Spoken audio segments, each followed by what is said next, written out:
कर्मचाऱ्यांना आणि पोलीस ड्रायव्हर्सला भरती करण्यात आलेली आहे, ज्यांचे ट्रेनिंग सध्या वेगवेगळे RPTSSला सुरू आहे. ते सर्व ट्रेनिंग कंप्लीट करून मार्च महिन्याचे सुमारास आमचे पोलीस दलामध्ये ते सामील होणार आहे.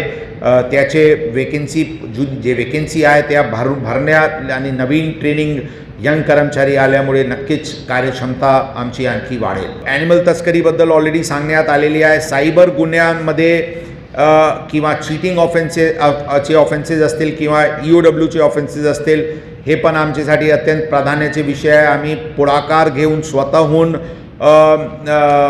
इनिशिएटिव्ह घेऊन मोठ्या प्रमाणात अशा प्रकारचे गुन्हा दाखल केलेले आहे.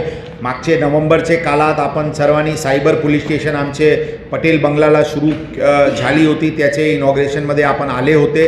त्यामध्ये सायबर पोलीस स्टेशन अत्यंत कार्यक्षम दृष्टिकोनातून काम करून अंदाजन 27 गुन्हे डिटेक्ट करून 44 कोटीचे मालमत्ता हस्तगत केलेली आहे आणि त्याचे लोकांना परत करण्याची दृष्टिकोनातून यामध्ये सायबर पोलीस स्टेशनला यश प्राप्त झालेली आहे. लेटेस्ट अपडेट्स के लिए पावर ऑफ वन न्यूज को फॉलो कीजिए.